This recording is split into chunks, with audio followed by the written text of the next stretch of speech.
Would you, the Congress, agree that this could have been managed better?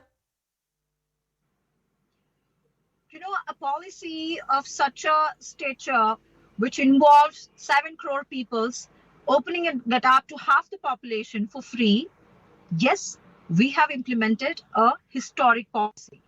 There have been incidences that you're saying, but it was blown out of proportion by the opposition party by making fake videos, and it is all over the news.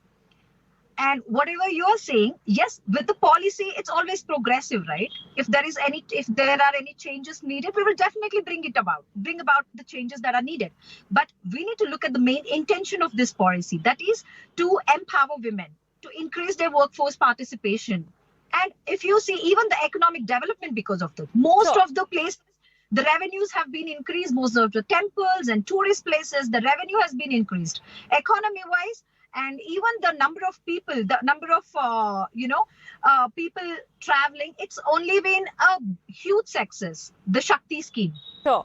But then, okay, if there are any such things where we can correct and where we can make some modifications to the policy, and if needed be, if the buses need to be added, because Bangalore, whether it is Bengaluru or Karnataka, we have a very good public transport system which was underused before this scheme. Sure. Now they are using it well, and as they already know, the public transport PSU was under loss. Now, definitely, if the government is compensating for all the women who are traveling, sure, of course that will also not run under the loss. They will be profitable.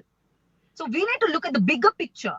And these videos that have been circulated online, made viral through the BJP IT cell, I agree. If there is any such thing, there might be 1 or 2 cases like this. That doesn't mean we can disregard the whole importance of such. No one is trying to disregard the intent behind these promises that were made and the implementation. All I asked you was that could this have been managed better? Could the execution have managed better? And I'll tell you why I'm asking you this. Because as far as this particular scheme is concerned, I'll tell you why I'm asking you this. As far as the Shakti scheme is concerned, there has been at least a 23% increase in the number of commuters as far as these buses go. But the fleet size remains the same. How could the government, how could the Congress party not have anticipated this before they made the decision, before they decided to implement it?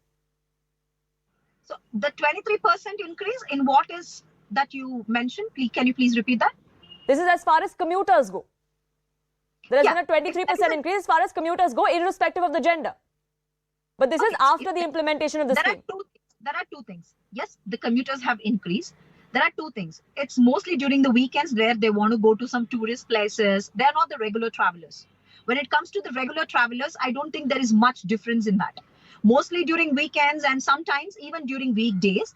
And this is the beginning of the policy, and I'm sure everybody is excited to go to some tourist places. I don't think this 23% you are speaking about is permanent.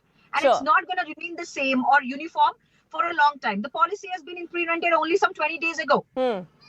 And that's the reason many footsteps, or how we count it, head counts have been increased. I don't think this will remain constant for us to make any permanent changes to that. People are excited, women are excited in groups, in their friends group. They're going, visiting places, which they had not explored. Sure. So these are the teething troubles. This overcrowding is not going to stay, Vijay Prasad. And if it does stay, then the Congress says we'll course correct.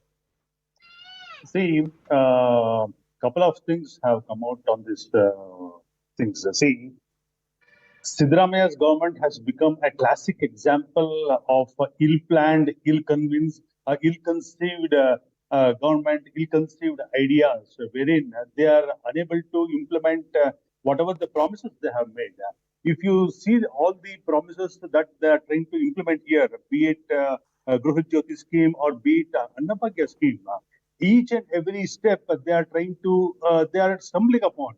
And Gruh Jyoti scheme came out with a lot of conditions. Initially they said if they take out their page 10 of their manifesto, they said 200 units free.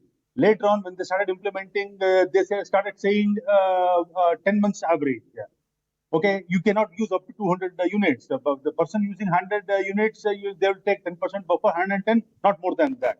So why did they have to say 200 units in the first place? So that means to say you before the elections, you started giving false promises, And when the actually you started, you formed the government, you are going back with those promises and making sure that those promises are not kept. And even though the promises are being kept, they are coming with a lot of riders. So Siddaramaiah, who boasts of 13 budgets and who says been experienced for two times chief minister, should be in a position to plan better rather than giving this ill-conceived, ill-planned schemes. So what is he going to prove? So today, as far as the Annabhagya scheme is concerned, Siddaramaiah has proved himself that he is not becoming Anna Ramaya, he is becoming Mani Ramaya and Sullu Ramaya. This is exactly what the Congress is all about. Couple of things in the last since yesterday, if you look into the statement of CM Siddaramaiah, couple of things have come out in open. One thing is, it is for good sake, they have accepted that whatever the 5 kg grains that is being distributed to the people through PDS is coming from Modi government through the central government. That they have accepted it.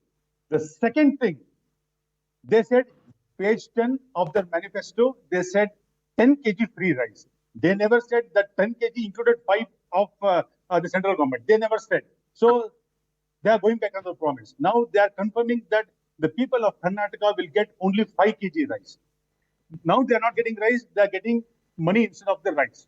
So they are going back on those promises. So what happened to the other balance 5 kgs? Again, the Congress is not sticking up to its promise made before the elections. So this is, and the third thing which has come out in open, which Congress has directly accepted, is the DBT. So this 170 rupees, which Congress is trying to credit to the people of Karnataka through direct benefit transfer, which is implemented by the BJP government. So what are we going to tell the people of Karnataka? Sure. So are they getting, last week... Sure, I get your point. I get your point that the promises that were made before elections are not the ones that are being implemented. A lot of fine print came to the fore much later, and all of this was only used to win elections. But that did win them elections. Implementation is in its early stages. It's just been a few days, the Congress says. Give it some time. Be patient. Stay on with me. Yeah, stay on with me. I want to get in the other two panelists on the debate as well.